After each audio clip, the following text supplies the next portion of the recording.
Joined by Scotland's former First Minister Alex Salmond. Alex Salmond, Ruth Davidson there trying to sort of suggest there may not be a will to push for a new referendum in Scotland. But frankly, why wouldn't Scotland push for a new referendum, given this cataclysmic change to the nature of UK's involvement in Europe?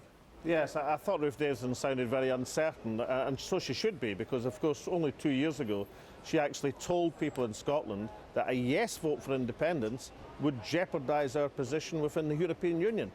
Now we've found out, less than 2 years later, that it was actually the no vote that jeopardised our position in the European Union. Now, one thing I'm very sure of, the one politician over the next few days will speak with calm authority and will know exactly where she's going and will provide the leadership that's required will be Nicola Sturgeon. Let me ask you this. If Scotland was to have another referendum and was to pull out of the United Kingdom, this all feels like Armageddon, you know? We come out of the European Union, Scotland pulls out of the Union, like everything's disintegrating and everyone's splintering into their own little world. Is this really a sensible thing for us to be doing? Let's look at it from a Scottish point of view. I mean, the access to the 500 million market, because the sensible thing for Scotland to do in these circumstances would never be to leave that European Union. In other words, the decision about Scotland's future would be taken before we were pulled out by whoever is Prime Minister negotiating whatever they're going to negotiate. That would be the sensible thing, and that means for companies, for families, for everyone, there is less risk in Scotland, which is going to, one way or another, secure and defend access to that market than there is elsewhere. Now, incidentally, I respect entirely the verdict of the people of England, and by 6%, the people of England decided that they wanted to leave the European Union. But the majority for remaining in the European Union through every single local authority area in Scotland was 24%. And that is the mandate that Nicola Sturgeon will take forward. Yeah, sorry, Alex, I just want to be clear. Do you think that Nicola Sturgeon will push for a second independence referendum for Scotland off the back of this result? Yes, I do, because I believe she'll implement the manifesto from last month, where she was elected by 47% of the people of Scotland, the biggest mandate of any party elected, but in Western Europe at the present moment.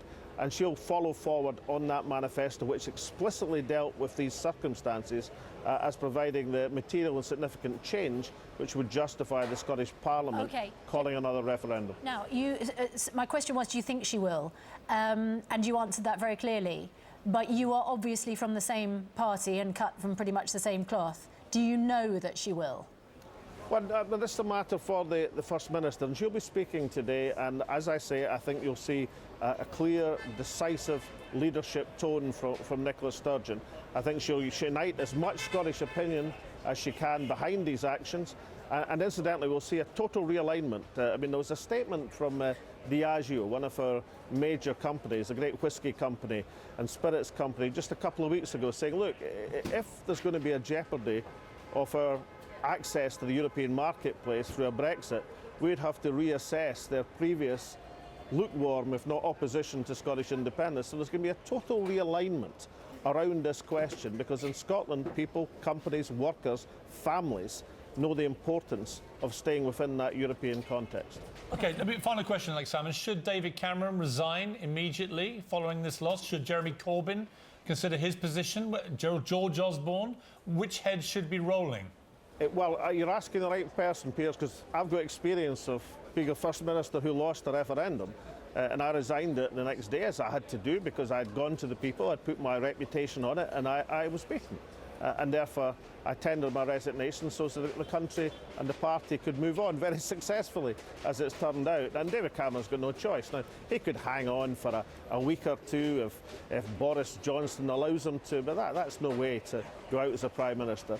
He's gone to the country, he's staked his reputation, he's lost, he must face his responsibilities, he should resign today, take George Osborne with him, and then the Brexiteers, who unfortunately won this referendum, are going to inherit at least this part of the kingdom, and we'll see what kind of job they make of it.